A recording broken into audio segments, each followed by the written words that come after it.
folks, and welcome to another edition of the Pilot Review Show. I am Captain Blade J52, and I am joined this week by two of my merry cohorts. We have with us somewhere in the back trying to blow the ship up our resident Timberwolf. It's not me, it's a science officer. I'm telling you, he's not balancing the power properly. Yeah, good excuse. And then we also have our resident Neela with us, fresh back from his excursion into the Mirror Universe. What up, all? Let's batter up.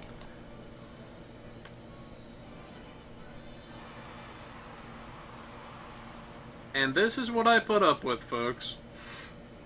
But we have a few bits to get through for you guys this evening, as well as some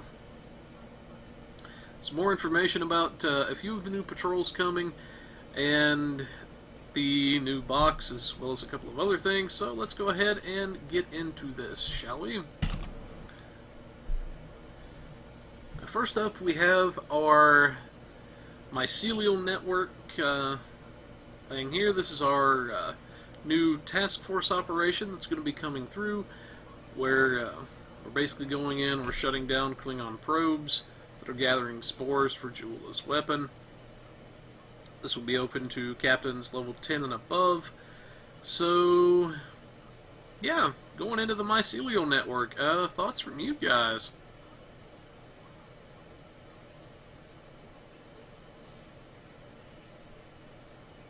To be honest, I'm ready for the Artie, because we haven't really seen them ever since the end of the Romulan part. It'll be nice to see what they've been up to.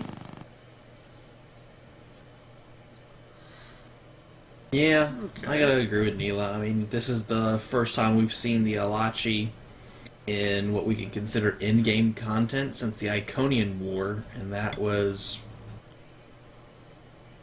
so long ago it's hard to remember. And they were just a servitor race. I mean, they popped up in one or two missions, but they weren't really like mainstream, whether good guy or ally or bad guy is since the Iconian War. So if we can explore more of that, and maybe we can get them to be allies and understand their tech more. That'd be great.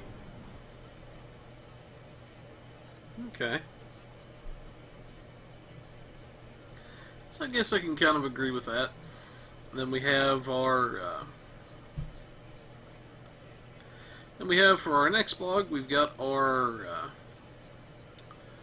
event progress, discussing some of that. And it says, with the launch of Awakening, captains will be introduced to a new type of event, which will leverage the event UI overhaul previously spoken about.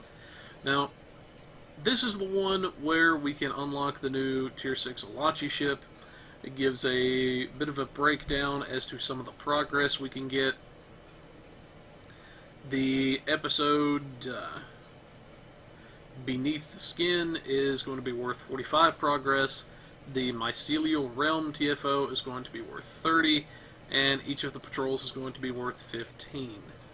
So, pretty interesting ways, or pretty good ways you can go around this. It says you can earn up to 60 progress points every 20 hours. So, maybe you do an episode and then a patrol. Maybe you do two copies of the TFO, whichever way it is, and you get your progress done. Now, some of what they're doing is they're also going to be giving us 8 of the Alachi Disruptor weapons once per account, and these are basically the same thing as the ones from the Infinity Box. I hope they update this so we can specify that we want beam arrays out of this, or dual banks, or cannons, whichever one it is, because that would make it quite a bit better. You also get 3 of the ultimate tech upgrades with this, which work on only weapons in this instance. So they are a bit limited in that respect, but that's going to be at least 3 weapons you're able to take straight to max level. And then it says, after claiming the grand prize, you will unlock the option of earning additional dilithium ore each day. You continue participating in the content associated with the mycelial crisis, and each day you earn the limit of 60 progress. You will be granted a bundle of dilithium ore. It'll begin at 5,000 dilithium ore for the first day's completion, then scales up with each subsequent bonus completion that you achieve. So, potentially, depending on how high this goes, looking at quite a bit of dill off of this. Then they have the Zen buyout option, which is going to start at, I believe it was 6,000 Zen for everything total. And then scaling down the farther along you are in the event. So if you want it day one, it's 6,000 Zen. If you're playing more towards the end of the event, then you're looking at quite a bit cheaper. And then they'll have the second chance option, which you can purchase a buyout for any progress that you're missing after the event. So, quick thoughts on this, gentlemen, before we go to the stats on our ship. So, just going off of how we can earn points, I think it's a great idea, being able to earn points from just more than the TFO, because a lot of times that's what ends up burning players out.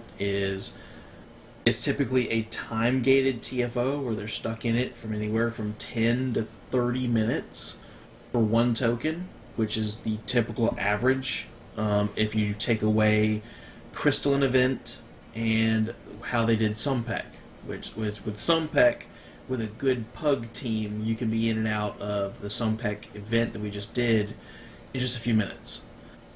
But the average is a very long time for one token, so being able to run a couple of these, what they called bite-sized patrols, and being able to do the mission is rather nice. Being able to get weapons, Elachi weaponry, and then the tech upgrades is really nice. Though I will say, if Cryptic's listening, and I've said this I think in another video, we would like the proc on the Elachi weaponry to be more descriptive. Because right now, we know exactly what it does. It gives us armor pin and shield pin, but we don't know for how long. Is it for one shot? Is it for 5 seconds? For 10 seconds? It doesn't say. It just says that it gives you armor pin and shield pin. So, I mean, that can be, we could see that as it's one shot only when it happens, or we get it for 60 seconds for all we know. So it would be nice to have a better description on those weapons. But, and I don't think I'm alone in this particular regard here, but 6,000 Zen for a buyout. And I get people have done the math, and when you're trying to do lobby on day one, buy, let's say, the summer event ship or things of that nature, the cost ends up being a lot higher. But when we're talking about, this is an event, a featured TFO event, normally they give you an 800 Zen. It lets you skip 70% of the event with the tokens to get the prize, and you also get one tech upgrade. So what most players are seeing is they're going from, roughly 800 Zen, and they're multiplying it several times to get to 6,000. And when you do the math, I mean, the ship's only 3,000. I mean, I get a lot of the ire here. I think it would have been better, instead of them doing this buyout, the gradual down as high as they did, if it had been maybe 4,000 Zen, it would have been a little bit better to swallow, because that makes sense for tech upgrades and weaponry to come with a ship. That's like a ship with bonus items. But I think they missed the mark on the price. And like I said, I get the whole, it costs a lot more lobby-wise when you do the math for getting keys to get the lobby. Summer event ships. We're talking about, an event that, you're trying to give us more ways to do it. Most people, and I've kind of advertised this on my channel, most people are just going to wait until at least halfway through, get it at 3,000 Zen, or just play the whole thing out for its 20 days, and get it, because it still equals out to 20 days like any other event ship. In 20 days, you get it for free. I think most people are just going to play out the 20 days, and with the patrols being fast content, is what they've advertised. You do 4 patrols, you've got your 60 points for the day, you're done. I think they missed the mark on the buyout a little bit, and might have aired off some players from that option. Instead, they're just going to play the content until it's really low price and then skip the last few days, or just get it for free, instead of just paying that very large Zen amount up front. Because it's a good ship, and like you said, we're going to go over the stats here soon. It's a good ship. It's very nice weaponry to get for free. All things considered, considering you can't guarantee with Alachi if you're getting space or ground weapons. If I remember correctly, going that far back with the weaponry and the Infinity lock boxes, it's random whether you get ground or space weaponry. So to get guaranteed weaponry for your ship is a good thing. But for your average player, they're not going to have, they're not going to be the ones that are spending all this lobby to get a summer or winter event ship day one. So they're not going to be really willing to spend the same amount you would have to spend to get Borderlands 3 brand new for one ship and some weapons and a couple of tech upgrades. They're just going to play it for free like they played for free the summer event. And that price really only affects people that are just trying to get it day one.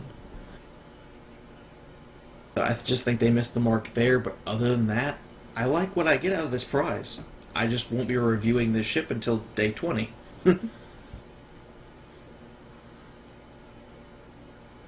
Fair enough. Any thoughts from you, Sir Neela? Not so much, but the whole buyout, from what I am reading, it doesn't seem like it's halfway through the event. It seems if you have progress like halfway done, like to get it, that's when it will be half off. It's not how long the event has been going, it's how much progress you have. If you have 0 progress in it, it'll still be 6,000. But like it says in the blog, if you have 600 progress points, potentially it'll be half the cost. It'll be half, so it'll be 3,000. Is my take on it. It's not what event, how long it is.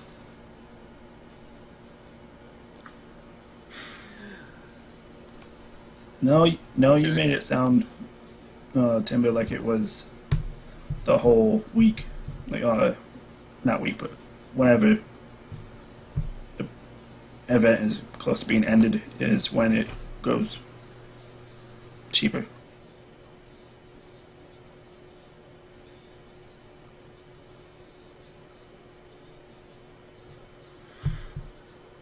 But that's really about it. Alright, makes sense, I suppose.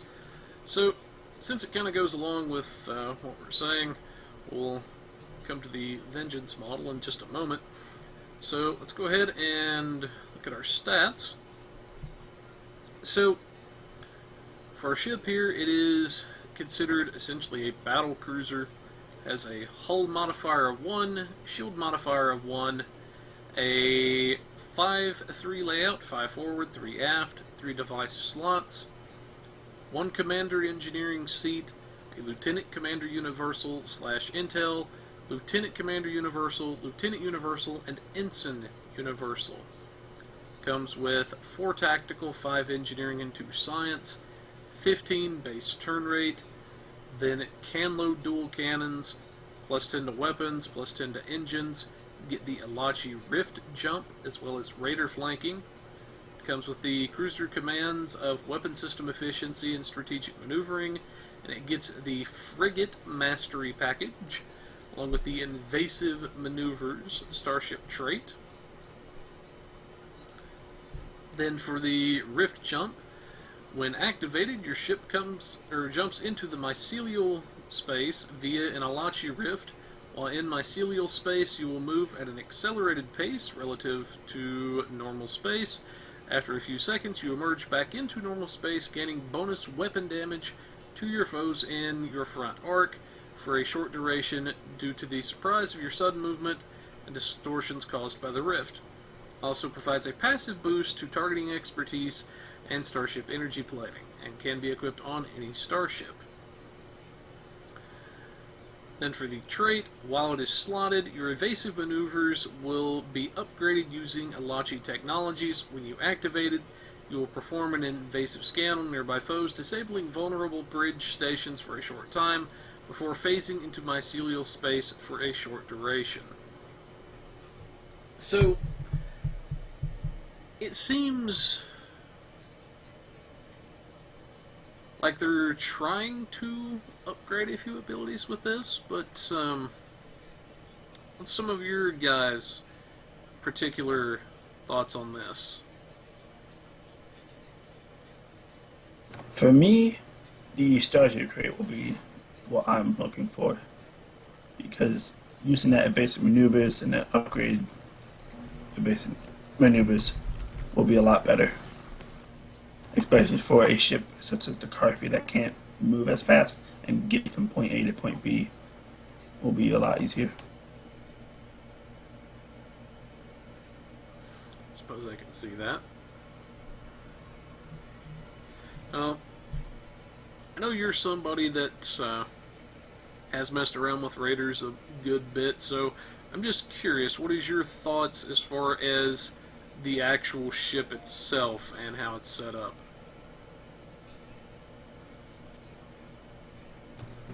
With how it's set up, I would say it's a good,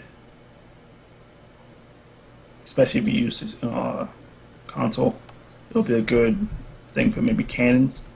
You pop that console, go through the thing, and you'll come right behind the enemy, be able to unload your full buffed up burst.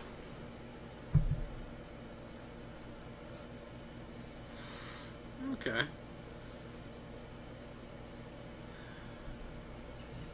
I guess I can kind of see that. I know, for me personally, I can actually think of different ways that that trait's going to be busted. Especially if the interactions are going to work the way I think they will. And from everything I'm seeing, I'll kind of outline that a bit off camera. But,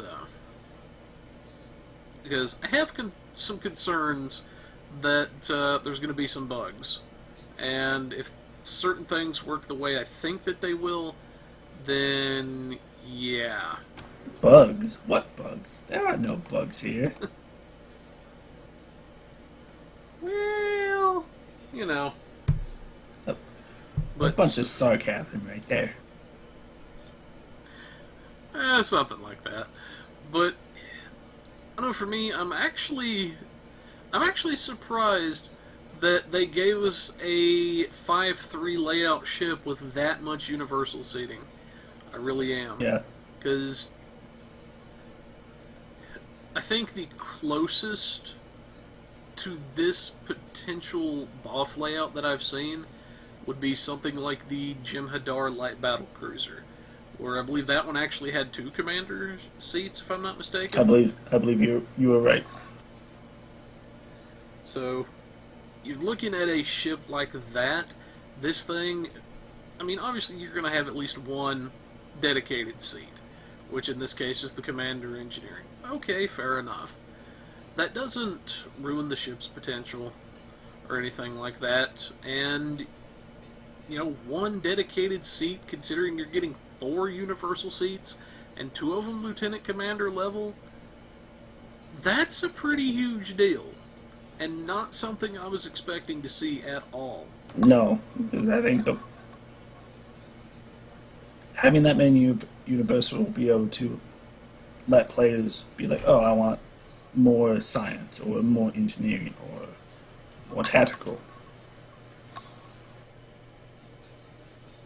Plus potential intel powers on top Yep. of that. Even if it's just 1 or 2, that is a huge deal. A 5-3 layout with this kind of a setup. So There'll be a lot of testing in Yes. its future. oh yeah. So, Timber, good sir, any thoughts on the ship from your end?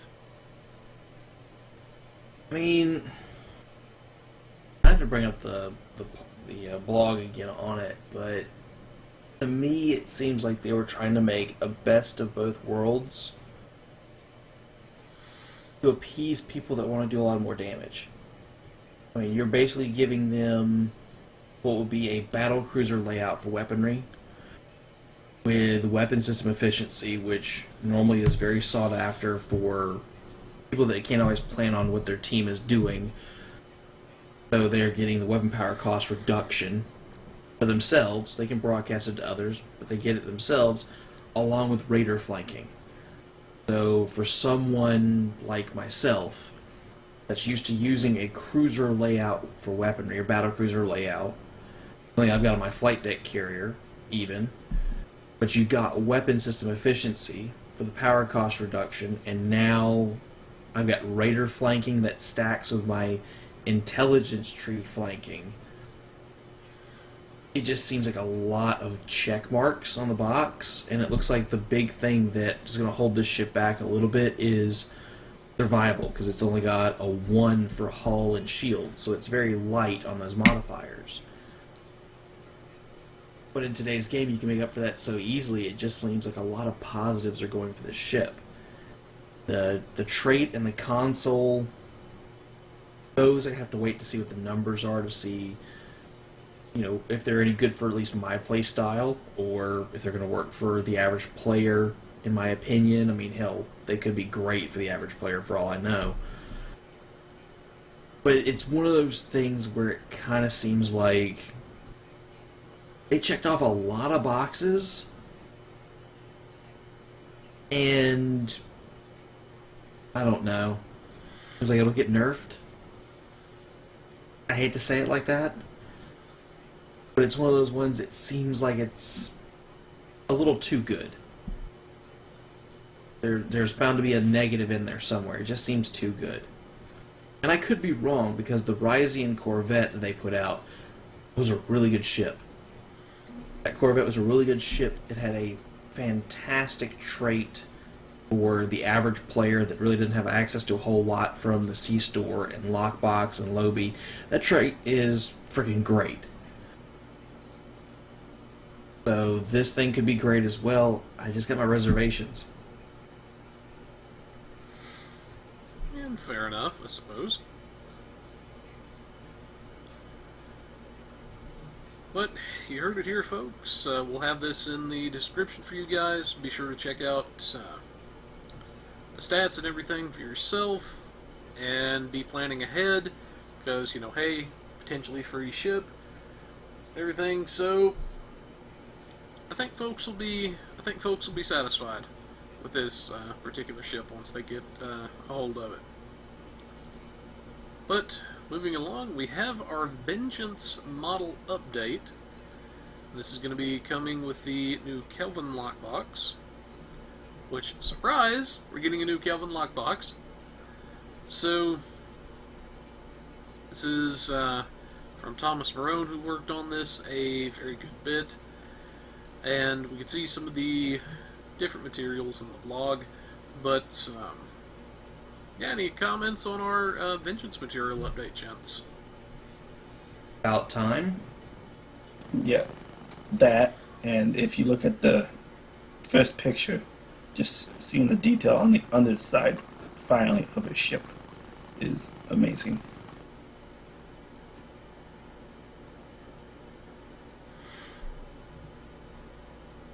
Yeah, I think I'm going to have to agree there. So if y'all like what we're seeing, definitely going to be fun to test this new material out. But anyways, we have 2 of our new patrols. I'm going to save the lockbox for last, because there's a potentially interesting bit that what I'm seeing with it that we haven't really seen in quite some time.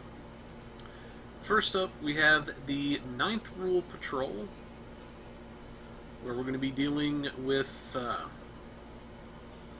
more stuff with Cholula, we're looking... oh, good old Madron's coming back. Of course he is. And then we also have our Ruins of Doom patrol. We are investigating the Amaga system, where they believe the plant that grows these spores is actually at. So, yeah, from the little bits we've seen in these two blogs with our patrols, any comments or thoughts on these, gentlemen?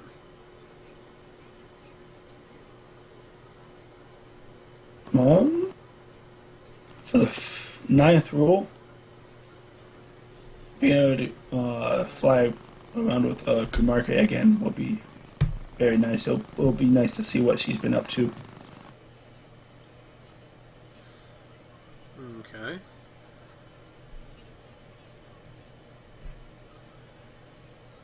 Anything from you, Sir Timber? It should be interesting. I'm kind of waiting for these all 5 of these patrols until they come out, just because I want to see what they look like, to be perfectly honest. Because your average patrol nowadays has been 99% regulated to blow up the 5 waves and you're done. So I'm hopefully looking forward to more than just that as far as involvement in these things. It's just a wait and see for me, but I'm hoping for good things here. Fair enough. But, anyways, folks, definitely check out some of these blogs, especially once we get a hold of these new patrols. Definitely check them out. I'm sure they'll, at least we're hoping that there's going to be good stuff coming from them. So, I guess we'll see. Now, I wanted to save our Kelvin Divergent slot box for last because of one thing that's going on with it. And these two are probably already going to guess, but what I'm going to reference. But with our Kelvin box, we get 2 new ships here, which is our Kelvin Heavy Destroyer and our Kelvin Timeline D7 Destroyer. So another bit of a D7. We've got our Destroyer. So potentially good stuff going on here. I don't think they actually gave us the stats on these 2 ships just yet. But the other thing they have going on is they're bringing back the ability to get the other Kelvin ships from this particular box as well. So you can pick the new ships, or you can pick the returning ships, which is our Kelvin Constitution, the D4X, and the Romulan Talaru. So they have this going. You can see the 2 special consoles from the box, the Swarmer Matrix, and the Hull Image Refractors. Good luck saying that a few times fast. So the Swarmer Matrix allows you to control the swarming drones that are going to dive at the enemy. And then we also have the Image Refractors, which is basically going to hide our ship and let us repair a little bit. It's basically a sort of cloaking effect. We have Ultimate Plasma Weapon Packs. So a new type of plasma that we're picking up, which I believe it said was going to buff the kinetic resistance, I think it was. Yep. With a reduction in enemy plasma and kinetic damage resistance. There it is. Just having a bit of a brain fart there. And then potentially a new vanity shield that we could pick up. We've also got new kit modules, which is the Bioessence Transfer, the Smoke Gel Trap, and the Chain Conduit Capacitor. I'm kind of glancing over some of this because if I was to read all of this off, we would probably be sitting here for a while, and I doubt y'all want to hear me yakking that long. Then 3 new traits for Space and Ground. There's two absent friends, Hollow Decoys, Duce Decorum, then Principled Insubordination, Fresh from R&R, and SWAT system, or Small Weapon Adversary Transporter. Then we have some bridge officer manuals, one for engineering, one for science, one for tactical. We have construction wing shuttle, augment boarding party, and delayed overload cascade. Then in the low-buy store, we'll also have the survival suit, so I knew something for our space Barbies. We'll also have Joula's staff, which you can beat the ever-living daylights out of fools with as a staff weapon, or step back and pop them in the face as though it's a sniper rifle. We have the Ultimate Space Set, which is going to consist of the Ultimate Modified Swarm Processor, which was once a computer console for Starfleet. It's also going to give a bit of critical chance and accuracy, so potentially going to be interesting to see what numbers we get out of this. Then we have the Ultimate Modified Kelvin Torpedo. It is a fast firing rate torpedo that also does kinetic damage, but is itself a plasma weapon, so it'll probably be similar to the hyperplasma. If I had to guess, it does plasma burn, potentially from a proc, but does upfront kinetic damage. It has a chance to boost the critical strike chance of all plasma weapons for a short period, and is guaranteed whenever it gets a critical strike. And we have the Ultimate Modified Plasma Omni. So, yeah, looking at potentially another Plasma Omni. Hopefully this one can be equipped at the same time as regular Omnis, though given previous examples, I don't know that it will. For your two-piece, you get, anytime your ship scores a critical strike or misses, a homing bolt of plasma energy is fired at the target. The bolt cannot critically strike or miss. And then we have weapon cycle time is massively improved for duration. So, any thoughts from you guys so far? Yes, for me, the Augment Boarding Party and the Construction Shuttle Wing. Those two training manuals look like they're going to be fun to play with, especially if the Augment Boarding Party works how it's supposed to, where you can get a single-use Admiralty card. So just imagine getting a Admiralty card of maybe the TAC Cube in ISA.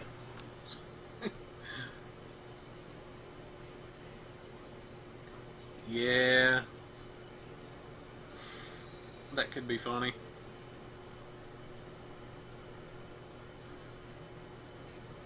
Anything from you, Sir Timber? Yeah, I mean, starting off, I've already seen the powers on Tribble. I just couldn't say anything about them because, well, they hadn't announced them yet. But they've been on Tribble for about a week and a half, 2 weeks now. And they just put the finalized icons on Tribble 4 days ago. So, I mean, at least it says in the description you can only get one Admiralty card. So pretty much what I can see for the Augment Boarding Parties is people get their one-time use Admiralty card for each class. Then that particular power just becomes a tactical variant of Tachyon Beam, which Augment Boarding Parties is boosted by Drain X and Drain abilities. So if you've got a decent amount of Drain, and you've got your one-time use Admiralty card already, slot this in, and you've got a massive shield drain that lasts a long time on a heavy target. Which, even at rank 1, since these are Ensign to Lieutenant Commander powers, you've got some access to a nice shield drain, and you pop this with Tachyon Beam and maybe Quantum Phase Torpedo as far as the drain, be a lot. The construction wing shuttles are basically like healing pets that are boosted with hull healing abilities. I tested this with Biotech Patch, and their numbers jumped up for healing by 2 to 5k, depending on what rank it was. So you got something really good there, and the science power is going to be nasty on EPG heavy builds, since it's boosted by EPG. Considering it's a near instant cast, that is a massive explosion and repel. So it's pretty much whatever is left in that group, you pop this off, they'll blow up or get thrown the hell out of the way. You can see some very hilarious things with that plus 200 repel. One thing I'm a little slightly sad about is that modified torpedo. When I read it hastily the first time, I thought it meant a plasma energy torpedo. Since the only plasma energy torpedo we have in the game right now is kind of terrible. I was hoping this would be the replacement for it, and now I've realized it's kinetic. But it's probably going to end up being a very good plasma kinetic torpedo. So hopefully it'll be my replacement for some of the ones I use. It's about damn time that plasma got a boost like this, to be perfectly honest. And for anybody that is looking at this and saying, wow, this plasma set's overpowered, I challenge you to look at phasers, disruptors, or polarons and say they're not overpowered right now. This is the kind of thing plasma needs to get on par with the other energy types, and it's about damn time. That's just me being blunt. It's about damn time.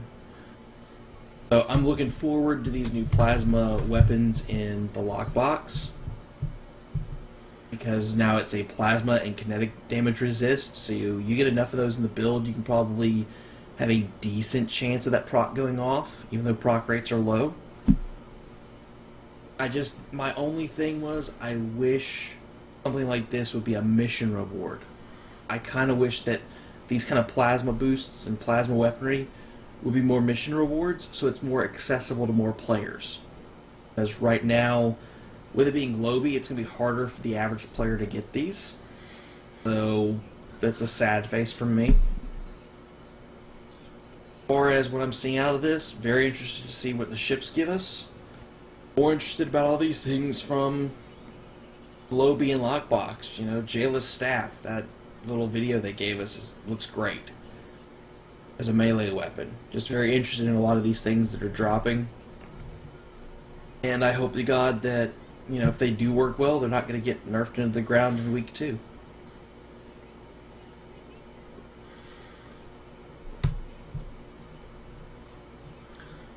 I think that about sums it up on that point. I know for me, I'm glad to see the extra buffing to plasma. It's definitely needed it. It's actually a really fun energy type to use, in my opinion. It's just there's not a lot there compared to the other energy types. You know, even Tetrion has a lot more than plasma does at this point. And you don't really see that much for plasma. You don't. It's still the one energy type at this point that does not have a second Omni Beam. You know, all the other energy types have their second Omni Beams. All the other energy types have a lot of boosting, and plasma just, well, it just kind of sits there. Plasma doesn't even really have enough in mission rewards to make a fully cohesive build, to be fair. Unless you're using really low gear, there's just not a lot there for plasma for mission rewards. That's why most people don't even attempt to use it. A lot more accessible to use another energy type. Yep. Now the one thing I will say, and this is something we haven't seen in a while, which is actually kind of surprising to me that they did something like this, is above and beyond the ships that we have, like the D7 and the new Kelvin Destroyer, is you can actually get additional ships beyond what was originally in this box. So you could potentially get up to 5 ships out of this box, or 5 different choices of ship out of this box. So that's something we've not really seen, to be blunt, since the original Iconian box. When you had the choice of, well, not necessarily a choice, but you had the possibility of getting either a Quas or a Vaunt, and you could get actually both off of the same key, I think, as well back then. So we've not really seen something like that since.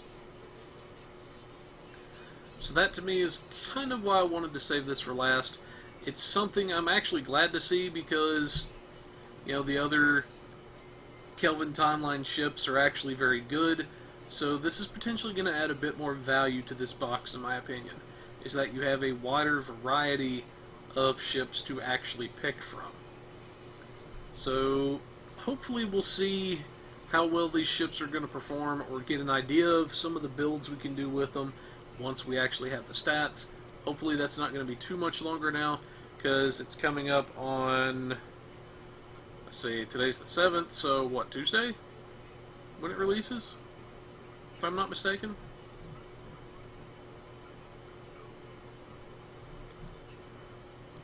But anyway, fairly quickly that it's going to be coming. But that's what we have for articles for this evening. Now, coming into our budget build, for this evening we wanted to do something a little different, and we wanted to do something along the veins of one of the Romulan ships, since now our Romulan ships can be utilized by our Klingons or by our Federation characters, and pretty much any character in game, as long as they have chosen a faction, if applicable, and they have cleared the tutorial. So, in the spirit of this, we wanted to take one of the more iconic ships that people are going to recognize, and that is going to be our Tier 6 Dideridex Warbird, otherwise known as the Dekelra. And to kind of mix it up a little bit, since it is one of the more iconic ships, we figured maybe people are going to want to invest a little bit more up front to get the ship going. So we decided to go with a mid-range setup for this go-around. Now for our ship, it has a 4-4 weapons layout. We decided to base this in Disruptor, and we were actually able to cook up something rather nasty for Disruptor for the budget level. On the forward part of the ship, we have our Nausicaan Disruptor Beam and our Terran Task Force Disruptor, which is going to be very nice to have.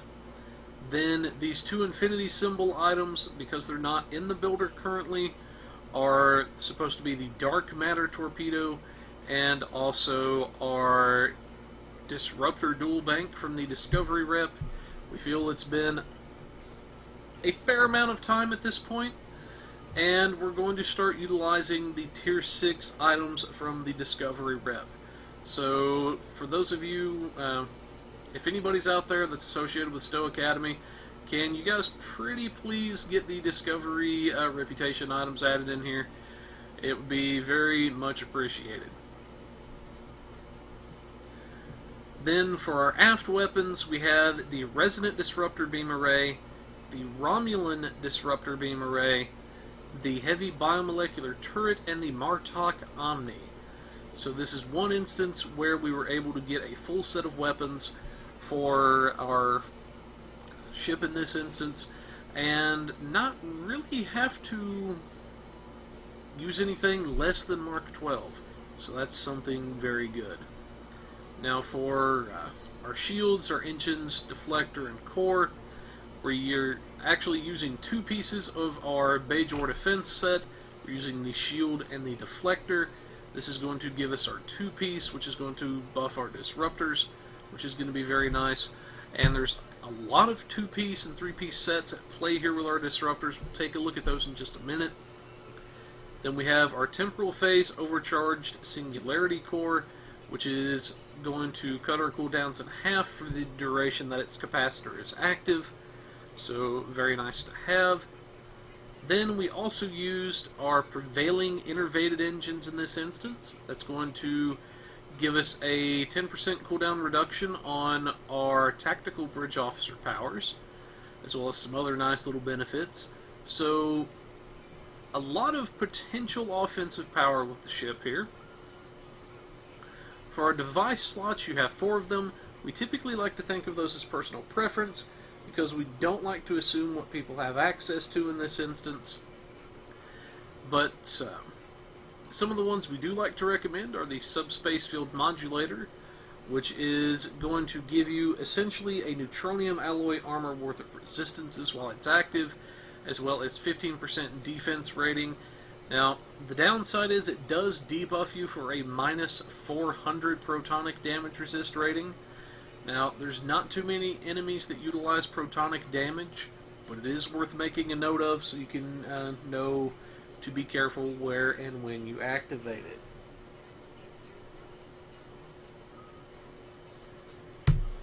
So that's one of our big devices. Other ones include the energy amplifier for the energy weapon damage that it's going to give, the Cat 2 bonus. There's also the Jevonite hardpoints, the deuterium surplus, which will actually be craftable, thank God, finally, coming with this new stuff. So you've got quite a few options as far as your devices. Now, as far as your console layout, you have 5 engineering, 3 science, and 3 tactical on the fleet variant of the ship. Your 5th engineering slot is actually what you get for the fleet variant of the vessel. Now, for our engineering consoles, we have the Trillium deplating, which is going to give some damage resistance and shield capacity boosting. This is essentially a neutronium and a field generator slammed into one thing. Then we have our Martok defense console. This is going to give a bit of shield capacity and hull capacity, as well as, I believe, a slight little bit of turn rate, if I'm not mistaken, off of this. But very nice console to have. That's going to round out our Martok 2-piece. We have our assimilated module for a bit of critical chance and severity, as well as a slight bit of control expertise. Then we have a conductive RCS to help the ship turn just a little bit, because honestly, let's be frank, I think this ship definitely needs one. And that was a fairly cheap money console that we picked up. Then we also have, since this is Klingon side in this case, we're able to pick up the dynamic power redistribution module from the exchange in this instance for fairly cheap, since this is a Romulan ship and also being used on a Klingon. Normally this would be very pricey to pick up if we were doing it on the Fed side. But a very nice potent console, which is going to give a fair chunk of damage resistance while it's active, and if you're above 80% hull, a very, very potent Category 2 buff.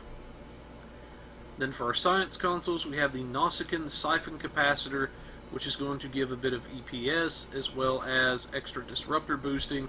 This is going to round out our Nausicaan 2-piece. We have our Temporal Disentanglement Suite, which is going to give a nice chunk of critical chance and severity based on aux power, a bit of shield capacity, as well as shield resistance, all in one console. Then we have our 0 Point Energy Conduit. This is going to round out our 2-piece with our Romulan Disruptor. This is mainly going to be used for a bit of critical chance in this case. Now for our tactical consoles, we have a standard disruptor induction coil, which is just going to boost our disruptors. Then we also have our resonant harmonic resonance relay, if I could talk this evening. And then we have our multi-conduit energy relay. Now these are going to help round out our resonant set and our 2-piece for the biomol turret respectively. Now, because there are actually a lot of 2-piece and 3-piece bonuses that we're going to be looking at here, I'm going to go into game just to show a few of those off. And dear sweet God, what is this camera looking at? Gonna pretend I don't see that.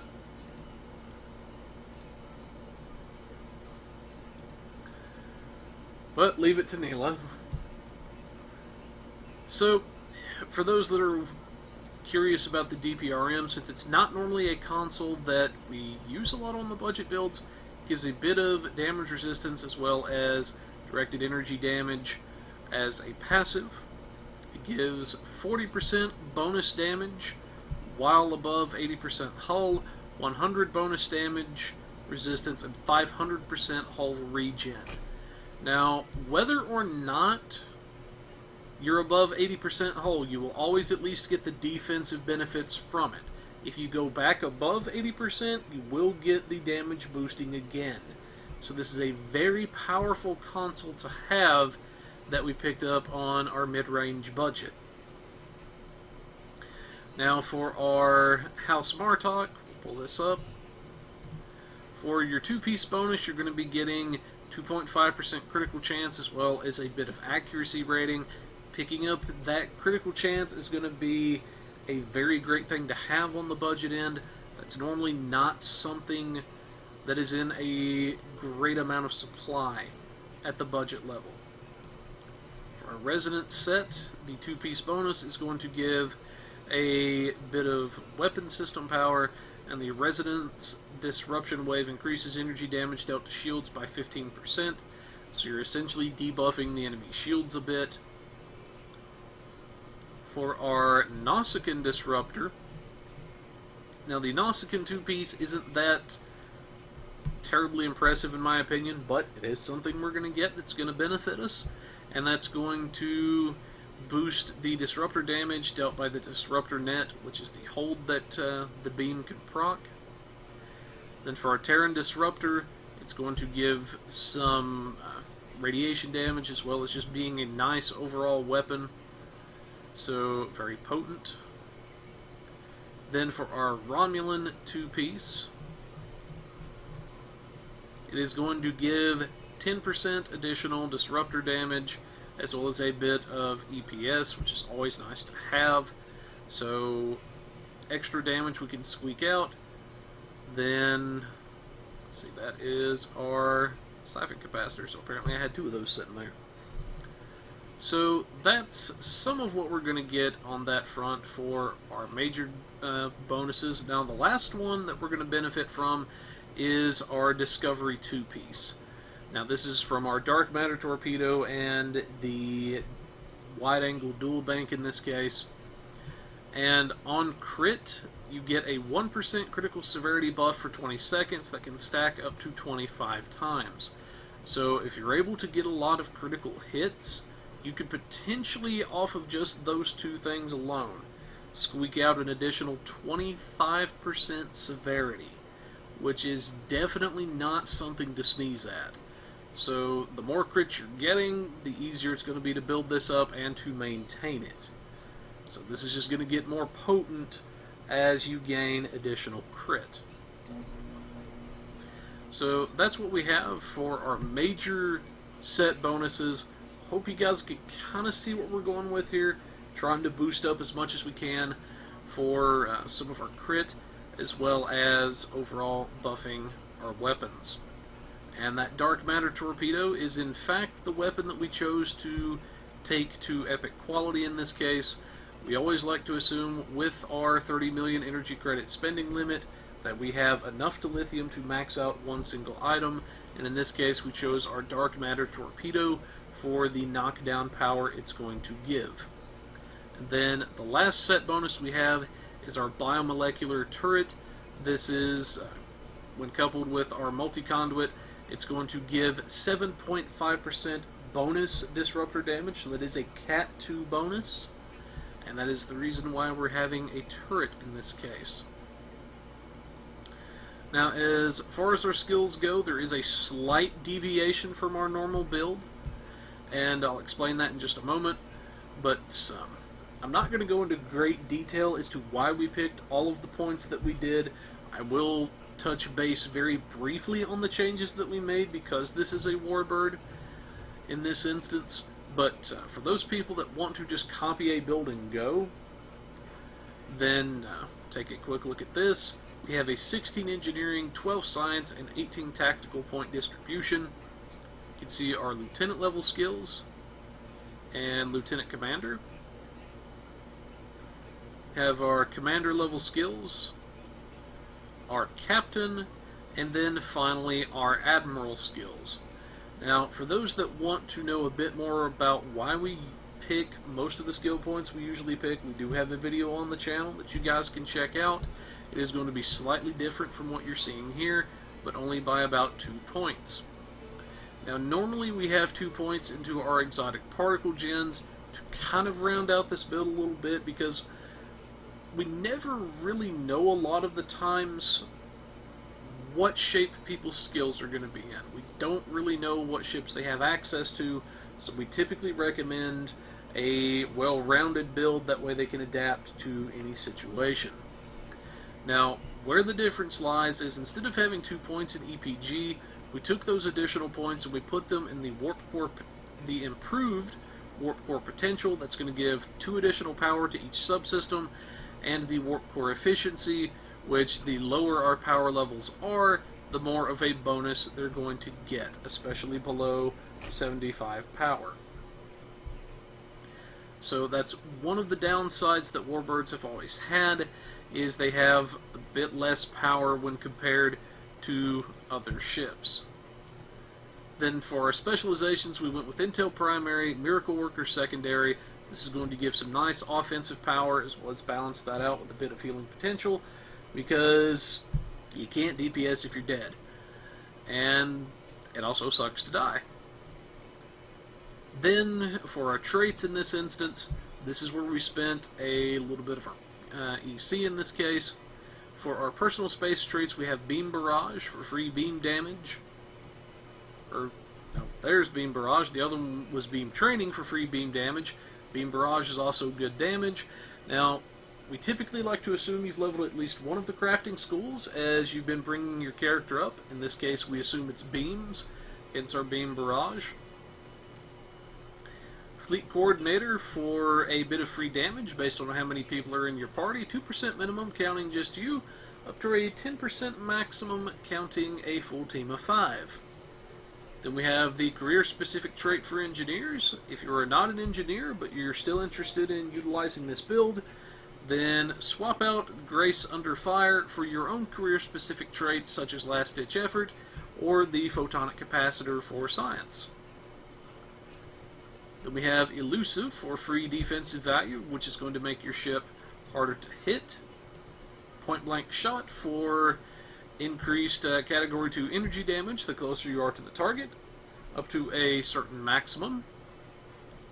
Then we have one of our money traits this evening, which is our Context is for Kings, and depending on whether you have shot an enemy in the last little bit or whether you have been hit, if you've been damaged, you will get a bit of damage resistance. If you haven't been damaged, then you'll gain some bonus damage. So, potential offensive and defensive value from one trait. So that's why we have this. Then we have the redirected armor plating. Whenever we're shot from behind or the sides, we get some all damage resistance. So this is going to help keep us alive a good bit, and is a free trait that we can pick up. Then lastly, for our personal space, we have the projectile training to increase the damage of our torpedo a good bit. Now, as far as the starship traits go, we have the best defense, which is going to grant a hull healing effect along with the normal effects of our attack patterns. So, in addition to something like beta, you will also get a hull healing effect for yourself along with that attack pattern. We have improved predictive algorithms from Intel, which is going to give us a bit of accuracy and some other nice benefits. Then we have going the extra mile from our Miracle Worker, and whenever we heal someone above 90% hull, and it would push them beyond the max, they gain a additional bit of temporary HP for free. For our space reputations, we have advanced target systems for free critical severity, precision for free critical hit chance. Then we have energy refrequencer to help keep you alive a little bit, because again, we do want to kind of balance that out a little bit, because again, you can't DPS if you're dead. And this is going to take a bit of your directed energy damage and heal you for a portion of it. Then finally, we have our magnified firepower, which is a straight up category 2 damage boost that is always going to be active. For active reputations, we have your anti-time entanglement singularity. This is going to be a nice little AoE kick in the pants and slow to enemies. This is doing physical damage.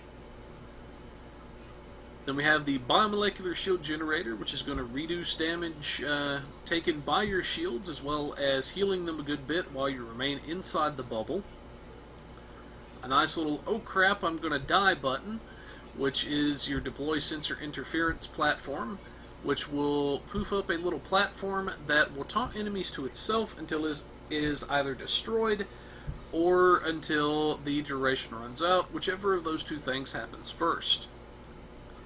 Finally, we have the quantum singularity manipulation, which in this case is going to grant a substantial boost to all science stats for the time it's active, as well as granting a temporary cloaking effect.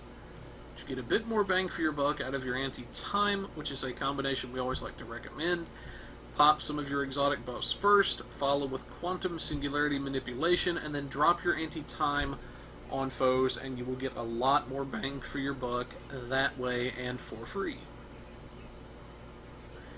Then for our bridge officers on the ship, this is where it kind of ties everything together.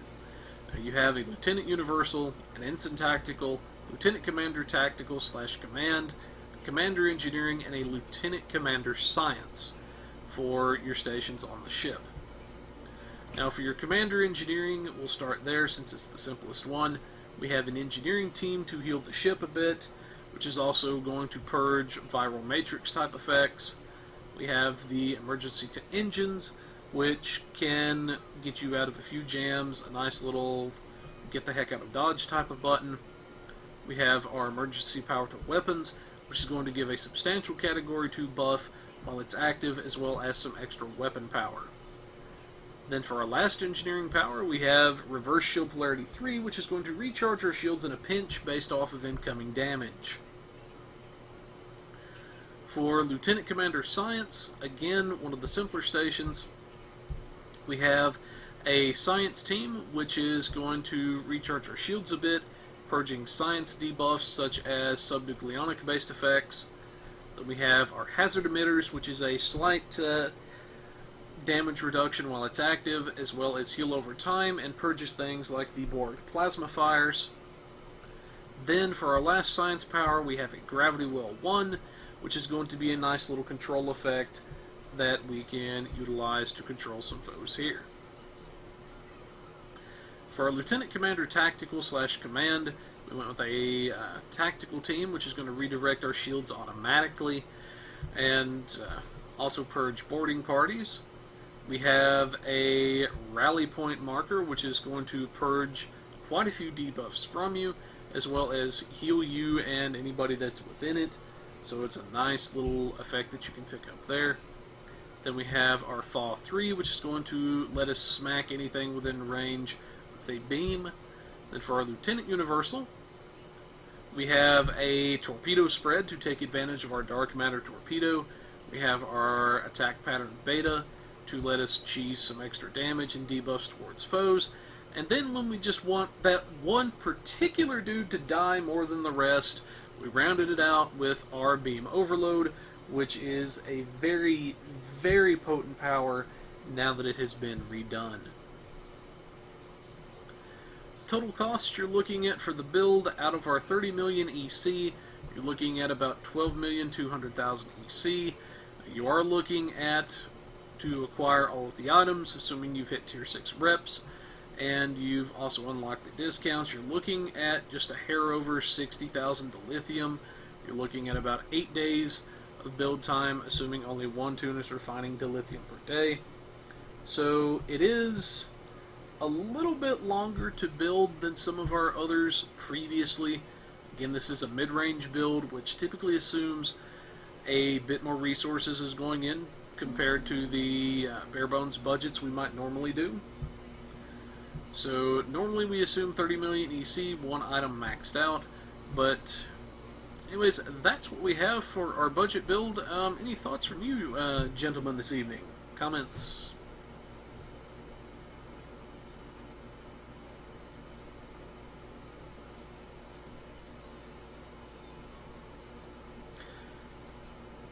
I will take that as a no in this case. But anyways, hopefully you guys can see what we're going for with the budget build in this evening.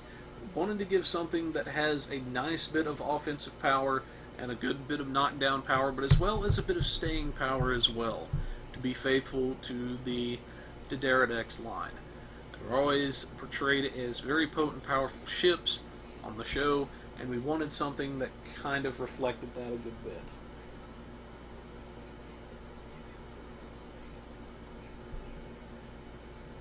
And we actually did think of, to answer the thing in chat, we actually did think about that for the console, but the downside to that is we needed a weapon. Whenever I was building it, I'll be flat out honest about that. Which, we could have used one of the plasma disruptor hybrids, but it would have been, in my opinion, an inferior weapon compared to this. But that is, I'm glad you brought that up. The Lorca console, if you have access to it, is indeed another viable option in this case that you could use. So if you have another disruptor that could take the place of the dual bank, then you very well could, in fact, utilize that other weapon and the Lorca console and still have your two-piece. So that is something very good.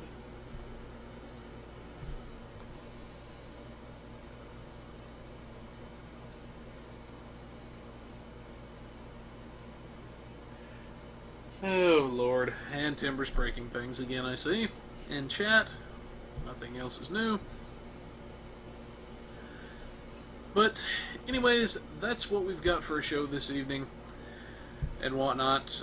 As soon as we get a hold of some of this new stuff, we will test that out to try to weed out any bugs that we can for you guys, because we don't really like bugs any more than anybody else. I know the developers don't. And any bug reports we get do go straight to them, so that the issues can, of course, be fixed. But, anyways, as we're heading out the door, a shout out to our good friends over at the Temporal Armada. Very cool bunch of people. Be sure to check them out. Also, a shout out to our other good friends over at the Kurtang Pirate Radio. The party is there. They've always got a good variety of music going, so you never really know what you're going to get as far as that goes. A shout out to our other good friends over at the Strike Group Armada, another very cool, chill bunch of people. Be sure to check them out as well. They're a good bunch of people, good friends of ours. But in addition to this, if you have any requests for the Budget Builds Corner, feel free to let us know.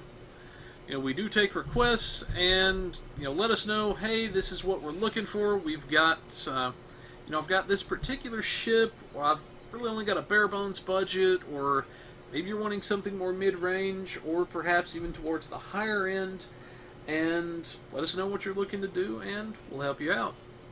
If you think that your gear and your setup are in order, but it's your piloting that needs a bit of work, get a brief video clip of your piloting to us, either through YouTube or by messaging one of us in any way you can get a hold of us.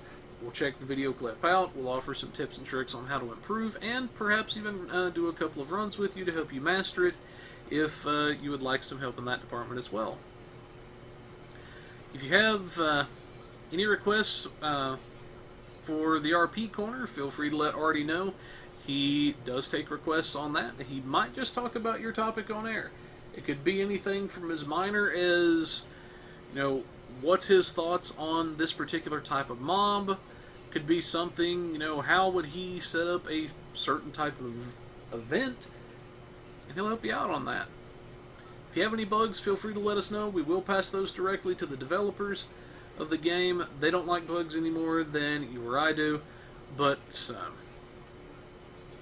anyways, folks, that's what we've got for this evening for a show. Hope you guys have enjoyed it and found something of use from our show. But as soon as we hear some more about those ships, we'll be sure to get that information to you guys. Hopefully everything's going to turn out good for these new ships. We've got some pretty good hopes for this, but I guess we'll see how that goes. But for now, folks, this is the Pilot Review Show reminding you to have your tribbles spayed or neutered. Goodbye, everybody.